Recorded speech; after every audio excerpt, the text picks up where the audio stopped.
So I want to build a multi-agent architecture that incorporates observability from the beginning.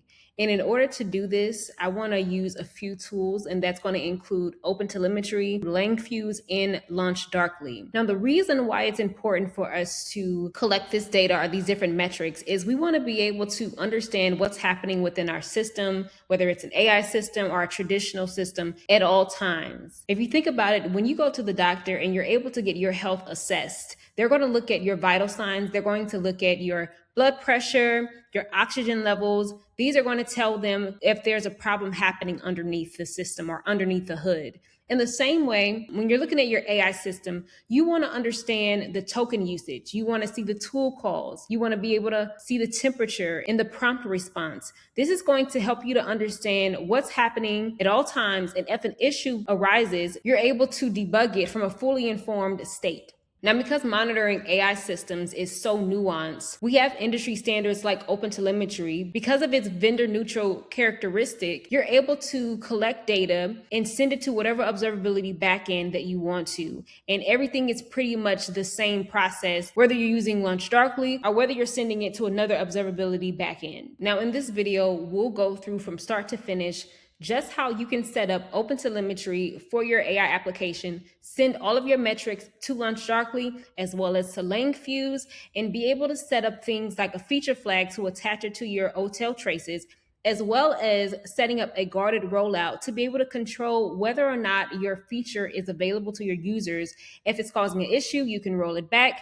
And if it is successfully running, then you can expose more users to that feature. So let's get started. So if you want to follow along with this video tutorial, then I did write a blog post called Opentelemetry for LLM applications, and it goes into full detail of how to run this app and how to set up everything and all your dependencies. So the WorkLaunch app that we'll be working with for this video allows for you to not only create and join office spaces or virtual office spaces, but it allows for you to create posts so that you can ideally swap lunches. And so the new AI feature that I added was to be able to, once you create your post, then how do you take the description field from something that maybe is basic and maybe isn't as appealing, and you're able to then transform it into something that sounds a lot more appetizing and a lot more appealing to whoever's viewing that post. Now, the architecture behind this feature is a multi-agent architecture. You have your orchestrator agent description as well as your match agent. The description agent, that's going to do the transforming. So it's going to take your basic input and it's going to transform it into something that is more appealing. And then your match agent is going to find posts that could be good candidates for swaps for food that you've included in your post. And the orchestrator agent is going to orchestrate the flow between the two agents. Now, in order to get started with this project, it does require different prerequisites. You want to make sure that you have an Anthropic or some sort of LLM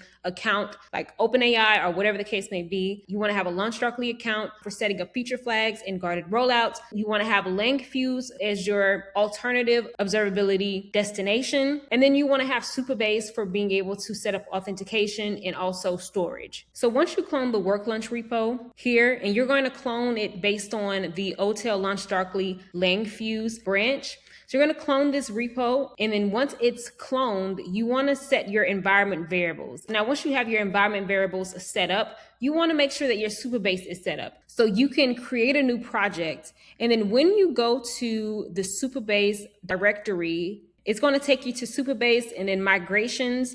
And of these migrations, you want to make sure that you run them in order. These are different files that allows for you to set up the storage hierarchy that allows for your app to run and store data effectively. So for instance, if we click on the initial schema, this is going to be the entire list of SQL commands that we're going to run within our SQL editor. So once you go to Supabase and you're able to set up all your environment variables, and let's say you can't find the SQL editor, I find just searching for it works for me. And so obviously I already had it pulled up. And then I just took the file here, copied everything that was included within this file, paste it here, and then run it. Now, because I already have this set up, it's going to say that this already exists. But in order for you to move on to the next steps, I would highly recommend that you do this first. So you're going to go through each of these files, run all of the commands within those files, and then you'll be able to move on to the next step. As far as LaunchDarkly, it does require that you set up 2 feature flags. The first feature flag is the AI Suggest enabled feature flag, or you can call it whatever you want, but this is going to control whether or not the AI Suggest feature is available to the user or not. So if it's off, the user is just going to create a post as normal. And then if it's on, then they're given the option to make their description input a lot more colorful. And so here, as you can see, we create the feature flag. Later on, we'll attach a guarded rollout to it. So you'll create the feature flag for AI Suggest, and then you'll also create a feature flag for LLM model variant. This will allow for you to swap out the different models.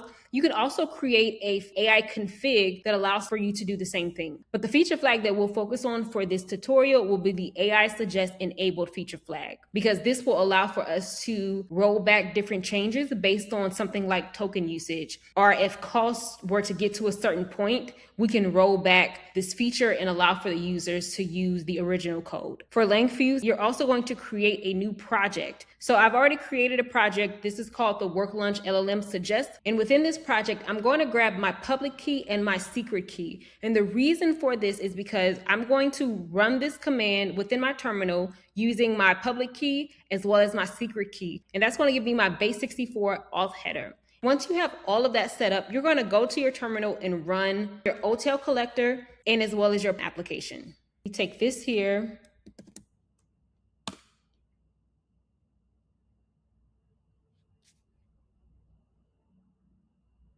And it might take a second for this to completely load. Perfect. So now the Opentelemetry server is running properly. And then now we're going to run our application.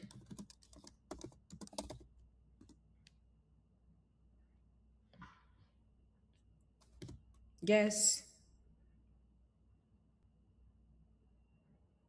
And once you're getting data back, you should be able to see your LLM tagged traces that's going to give you information about your description agent, your match agent, whatever's happening, your AI Suggest feature.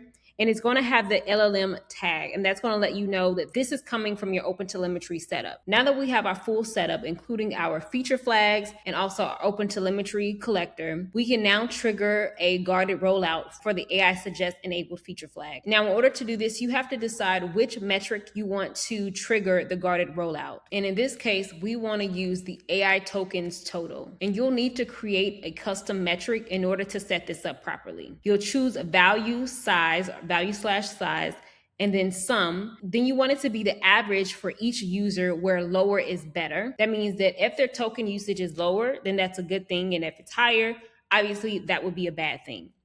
The units of measure would be tokens, and then you can give it a name and then hit create metric. Again, you can follow along using the blog post. Now, once you've created these new metrics, you're going to go to your AI Suggest enabled flag, and you're going to attach a guarded rollout to that flag. And when it asks you for the different metrics, your 2 newly created metrics are what you're going to select. Then you can choose a threshold. In this case, we're going to use 25% for both AI token total and an AI completion truncated. And make sure that when you create this feature flag, that you make sure that it's enabled on the client side and the mobile side SDKs. Once you click save, you should be able to see not only the feature flag that's been toggled on, but also the default guarded rollout, including the duration and the threshold. And that's it. That's how you're able to take your Opentelemetry data for whatever AI feature or AI application that you've created, and you're able to send it to LaunchDarkly to not only create a feature flag to toggle that feature on and off